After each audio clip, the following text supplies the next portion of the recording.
les enfants qu'on voit sur l'écran là sont en train de découvrir un parcours éducatif autour de la robotique. Ils comprennent en réalité, à travers dans un premier temps des ateliers déconnectés, ça veut dire sans ordinateur, comment fonctionne un robot. Dans un robot, qu'est-ce qu'il utilise pour faire l'action? Les moteurs. Oui, où sont les moteurs contre nous? C'est parfait. Exactement. C'est les roues. C'est là. Et ensuite, ils vont pouvoir le mettre en œuvre eux-mêmes pour coder, découvrir, programmer leur premier robot. L'être humain, pour traiter cette information qu'il a reçue, qu'est-ce qu'il utilise pour traiter l'information? Dans un robot, quel est le cerveau d'un robot?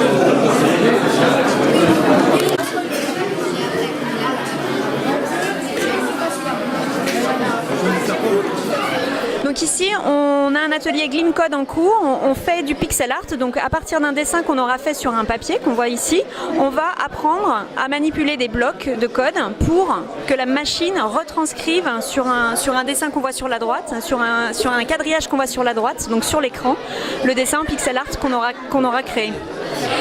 Donc ici on voit donc les différents dessins qui ont été faits, donc on apprend aussi à décomposer un dessin en pixel art.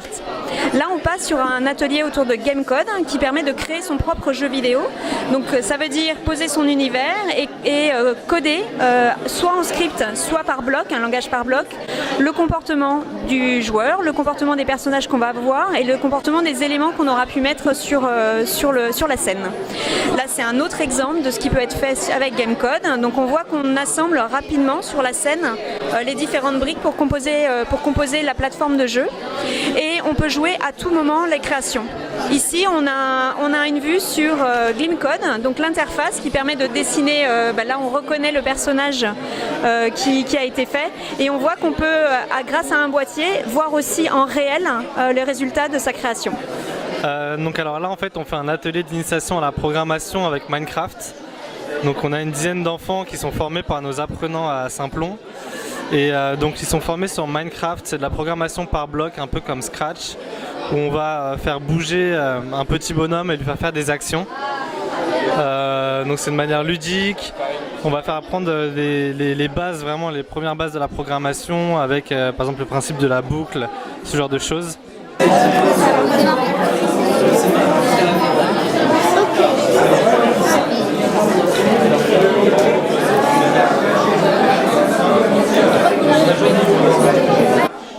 Et donc il y a 12 ou 14 niveaux et au fur et à mesure ça se complique et on apprend de nouvelles bases sur le code.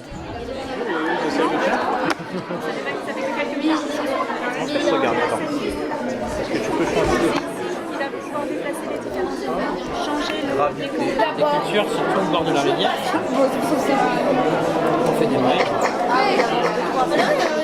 Et on regarde ce qui se passe.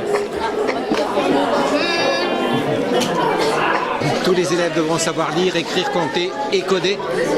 Lire, écrire, compter, respecter autrui. Et derrière compter, il y a coder. Parce que coder, c'est un prolongement de connaissances mathématiques. Aujourd'hui, nous entrons dans un monde de plus en plus numérique, c'est-à-dire dans un monde de plus en plus mathématique, qui représente à la fois des risques et des grandes opportunités. Donc du côté des opportunités, il y a évidemment la capacité à manier les outils numériques, qui peuvent être des outils de liberté, des outils d'apprentissage. Donc nos enfants doivent les maîtriser, et pas de façon superficielle, parce que très souvent on dit que la génération Y ou la génération Z est née dans le numérique, mais en réalité les usages du numérique sont parfois très superficiels. Et donc apprendre à coder, c'est à la fois savoir manier de manière plus profonde l'informatique, et c'est aussi réaliser intellectuellement et psychologiquement que derrière tous ces outils, il y a des dispositifs, il y a des choses à savoir. Donc c'est très important que nos élèves accèdent ainsi à ce qu'on appelle les humanités numériques, c'est-à-dire une connaissance plus approfondie et aussi une sorte de culture générale large de ces choses. Et le plus tôt possible.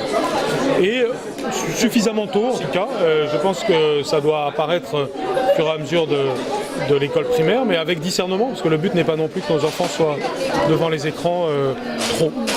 Et dans les évaluations que le ministère de l'Éducation nationale organise, brevet des collèges, baccalauréat, ça peut faire partie des évaluations? C'est un sujet de réflexion en effet. Merci, monsieur le ministre. Ça te plaît, on a alors? Ça te plaît ça? Ça t'amuse? Ça prend tout en fait. Quel âge tu as? 11 ans. Tu es en 6e alors, c'est ça? Non, bonne chance.